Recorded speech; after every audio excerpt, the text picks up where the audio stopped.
La Formule E dévoile sa Gen 3 et son design assez inattendu. Alors, sans plus attendre, on va regarder ces photos. Oh là là, mais alors, le choix de couleur étonnant aussi, plus que le design, je dirais.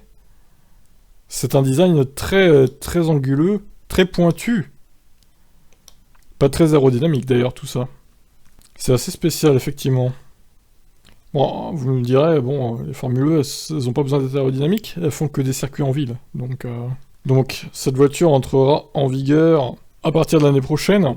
Cette toute nouvelle monoplace arbore un design entièrement revu et modernisé, inspiré de celui de certains avions de chasse, pour lui conférer un look futuriste auquel est attachée la discipline.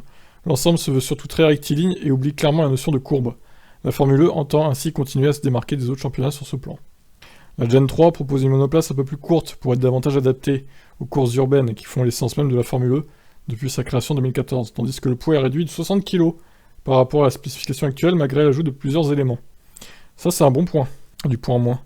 Si l'esthétique est l'élément le plus frappant, la révolution de la Gen 3 se situe néanmoins sous le capot, avec une augmentation nette de la puissance, pour atteindre jusqu'à 320 km/h quand même, grâce à 470 chevaux de moteur, auquel vient se coupler un moteur à l'avant, qui joue un rôle prépondérant dans la récupération d'énergie. La régénération portée à 600 kW, sur le double de la Gen 2, prendra une part encore plus importante puisqu'on estime que 40% d'une course pourra se disputer grâce à l'énergie récupérée en piste.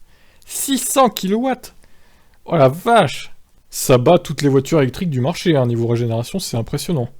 La nouvelle monoplace est également privée de frein à l'arrière, le système se concentrant entièrement sur l'essieu avant et géré en plus par la régénération du moteur.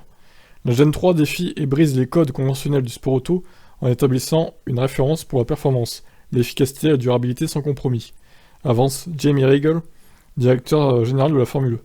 Avec la FIA, nous sommes fiers de dévoiler la Gen 3 aux fans de Formule E et de démontrer à l'ensemble de l'industrie comment est le sport de haut niveau.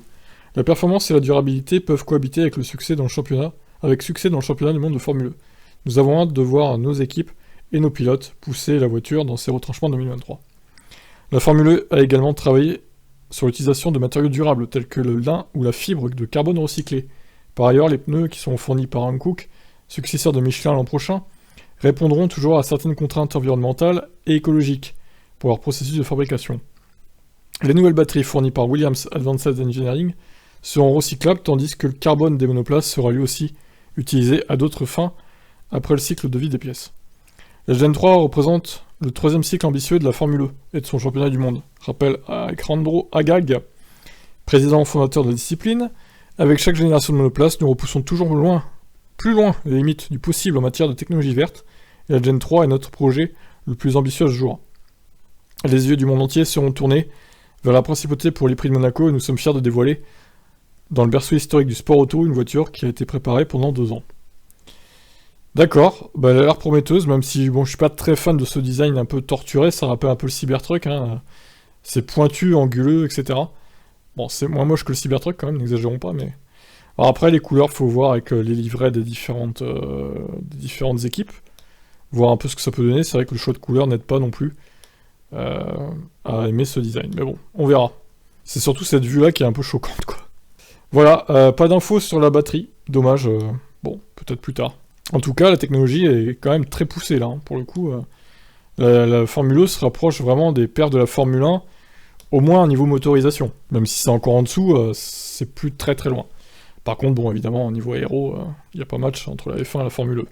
Vous pouvez vous abonner à ma chaîne F1, Tib F1, les liens sont en description, comme d'habitude. Il y a aussi ma chaîne Tib Motorsport, pour justement la Formule E, et les autres disciplines. Ciao, ciao.